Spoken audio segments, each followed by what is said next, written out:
Go.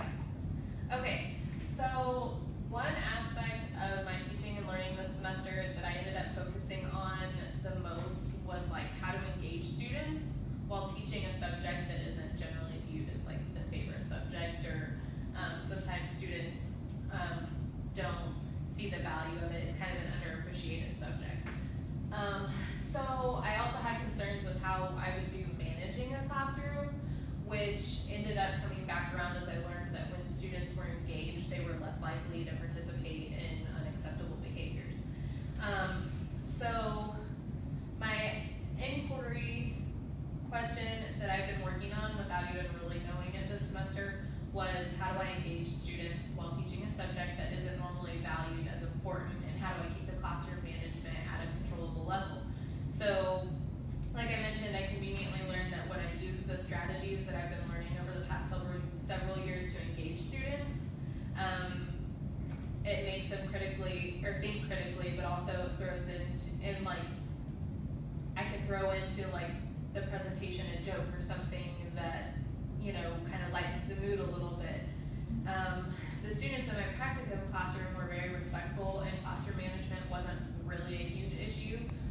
The key was just to engage them, and I learned how to do that by teaching this lesson. So the context for my practicum lesson was a flash or mini fiction unit. It came right before the students were going to take the ACT, so this unit was used as a review for grammar and punctuation to prepare them for that. Right before the flash fiction unit, the students finished a unit on A Streetcar Named Desire, which only left about 3 weeks before they took the ACT. So when Kayla Kitterman and I sat down and planned out the next unit together, we determined that this was the best unit to do with them, just to prepare them for this, which I did my lesson on punctuation, which I thought was kind of silly to do with juniors, because by the time you're a junior, you should be pretty good at punctuating, but it was a good review for the ACT, so that was kind of important.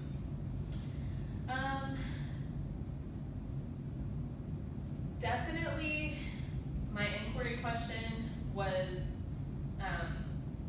answered whenever I taught my lesson, because the presentation that Ms. Kidder, well, she actually graciously provided me with 2 presentations. We planned the unit together, and then she gave me her resources to go through to plan my own lesson for the unit. And so she provided me with some really great resources that were very engaging, and they included activities for the students to get involved, which really, really helped with the observation and my classroom management skills that I'm not too experienced in. So I'm gonna go ahead and pull up the mini lesson that I taught on semicolons. I did a whole presentation over the power of punctuation, and then this kind of tied into it, because semicolons, I feel like, it's a punctuation mark that not a lot of people know how to use. They just kind of throw them in wherever. So this was just kind of to give them a little ideas on how to use semicolons in the correct way. You were brave. You did grammar. Yes. And now I can't get the projector. Oh, it's good. Yay. So basically what I'm going to do, I'm just going to go over, I taught an 85-minute block, period. So I had a lot of different little activities to kind of keep them focused, and then I had smooth transitions from one activity to the next so that they didn't have time to like talk to their neighbors and stuff. This was it's a mini lesson because it was just like a 10-minute slot out of the 85 minutes that we worked on. So I'm going to have you guys engage in the little activities that it presents. So this is a mini lesson on semicolons. It has 3 primary functions: to combine 2 closely related complete sentences, like 2 independent clauses combined, and they're not joined by a conjunction, and then to separate complete sentences that are joined by a conjunctive adverb, and to separate items in a list when commas alone would be confusing. So like when you're listing something like a city and state, and you're listing multiple of them because there's a comma between the semicolons in that sentence instead of more commas. Yeah. So to combine two closely related complete sentences, the conjunction is a word used to connect clauses or sentences together, like and, but, and if. So as long as it's not joined by one of those conjunctions, you can use a semicolon. An adverb is a word or phrase that modifies or qualifies an adjective, verb, or other adverb, or a word group expressing a relation of place, time, circumstance, manner, cause, degree, etc., like gently, quiet, then, and there. And a conjunction adverb, unlike a conventional adverb, which usually affects the meaning of only a single word or phrase, the meaning of a conjunctive adverb affects the entire clause of which it is a part of, like accordingly, also, anything. So for example, the man was wet, semicolon, he was standing in the rain without an umbrella. So in this example, there are two complete sentences or independent clauses. So the man was wet is one sentence or independent clause, and then he was standing in the rain without an umbrella could also stand alone by itself. So now that I've modeled how to do that, use a semicolon in the appropriate place to combine the following independent clauses. So in sentence number 1, I am hot, I am wearing a sweater and a jacket, where would we put the semicolon? Between hot and hot. Good. And sentence number 2, the president was very popular, he easily won the election. Kristen? After popular. Good. And then number 3, I cannot buy a new car, I do not have much money. Between car and hot. Good job. So of these 3 sentences, each one can be broken down into 2 independent clauses, which means you can also use a semicolon instead of a period to make it 2 separate sentences. So for the next type of sentence, the example is Jane likes fruit, semicolon, however, she does not like apples. In this example, there's 2 complete sentences or independent clauses, but it includes however. So Jane likes fruit is one sentence, she does not like apples is one sentence or independent clause, and they're separated by a semicolon, and then they also have the conjunctive adverb, however. So we're going to practice this one. We're going to use a semicolon and a conjunctive adverb to combine the following independent clauses. So in number 1, I am wearing a sweater and a jacket, blank, I am cold. Who wants to try to fill in the conjunctive adverb and tell me where the semicolon will go? Kristen? After jacket and then however I am cold. Good. So number 2, the dog is blind, blank, it is deaf. What do you think, Cody? Like the dog is blind. Semicolon. Comment. And then and it is deaf. So it should be also and it is deaf. Mm-hmm. So number 3, you mix all the ingredients, blank, put the batter in the oven. Who wants to try that one? Semicolon after ingredients, then comma, put the batter in the oven. Good. So the next example we have is where we're listing several items, and to put more commas in it would be more confusing. So instead we're going to use semicolons. The school specializes in 3 fields of study: economics, the study of economy, semicolon; philosophy, the study of thought, semicolon; and anthropology, the study of mankind. So number 1 in the list is economics, comma, the study of the economy. So there's 3 different fields of study here, and then it kind of gives a description of what the field of study is. So because it uses a comment in the description, it's less confusing to use the semicolon between them. So on these next ones, we're going to use a semicolon in the appropriate place to separate the items that are in the list.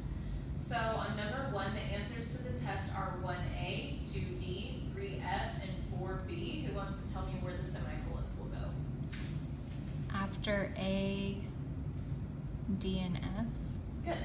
And, On number 2, the group was composed of 3 young people: Mary, who was 32 years old, Javier, who was 28 years old, and Ming, who was 17 years old. Cody? 32 years old and after 28 years old. Good. And then on the trip, we drove through Tampa, Florida, Wichita, Kansas, and Fresno, California. After Florida and Kansas. Good job. So this just kind of gave the students an idea of how to use the semicolon. And then the power of punctuation presentation that was done right before this was to show them how important punctuation is, and if you don't use it, it can give the sentence a completely different meaning, or depending on how you use it, the sentence might have a completely different meaning. So after this, the students were to, I handed out pictures with a person or an animal doing something in the picture, and they were to tie it into the flash fiction unit. They had to write a short flash fiction story over the picture, and they were required to pay close attention to the punctuation they were using, and they needed to use at least one semicolon correctly in their activity. So I think that having several different activities so that the students didn't get bored with just like one activity that was way too long kind of kept their attention and their focus on me and what I was teaching them. And I guess what kind of, I mean, you've seen a little piece of my lesson, and I've given you a broad overview of everything that I did throughout the day. Like we started with, we did some independent reading because they do that every day, and I didn't want to take that away from them because they actually seem to enjoy it, which is strange to me that they all enjoy their independent reading time in a good way. And then we did a writing prompt that led into the power of punctuation presentation, which had several activities throughout. There was jokes, it was entertaining and engaging, and it involved them, you know, this one had student involvement as well. And then we went into the flash fiction story where they had to share it, you know, they volunteered to share afterwards. So I guess with all of that going on, I felt like I did a pretty good job of engaging them, which really helped with the classroom management. But what are your thoughts on it? I think it sounds like a really interactive day. Like even I was kind of engaged with the semicolon thing. Even at the college level, it's kind of nice to refresh on grammar things. And so I thought it was really interactive in that you had examples that required the use of the punctuation where you would call on them and have them work with it together. I like that rather than having like a 50 slide punctuation slideshow that you just torture them with, Right. you broke it up into different sections, different activities, different things. So I can see where you took punctuation, which is typically not a very fun subject, and made it more interacting and added jokes, which, you know, makes me think of the whole punctuation saves lives jokes. Right, yeah. So that would probably be really fun. Definitely. One thing that I will give our 520 instructor credit for, he talked about just the importance of not giving them just worksheet after worksheet after worksheet. This is more engaging than a worksheet by far. It's causing everybody to work the same exact things at the same time. You can have partner interaction discussion, the one-on-one discussion. There's multiple ways you can go with it. Also, the thing that I really like is that you have them do the flash fiction piece, including the semicolon, because that's reiterating the importance and the practicality of it. The fact that you do have to use it when not only when called upon, but you do need to understand when you do need to use it. Right. And pay close attention, because they should pay close attention to their punctuality and grammar at all times. In all honesty, I mean there are some informal kind of settings, but for the most part, in the academic setting, I mean you need to always be wary of when you need to use it, not to use it. Especially in preparation for the ACT. I mean, when they're reading so much and having to answer those kind of questions. Yeah, and they had to, because the school sets a day for all of the juniors to take the ACT, and they're required to do it, and it's free to them. Yeah. They're also required to do the writing portion. Yeah. So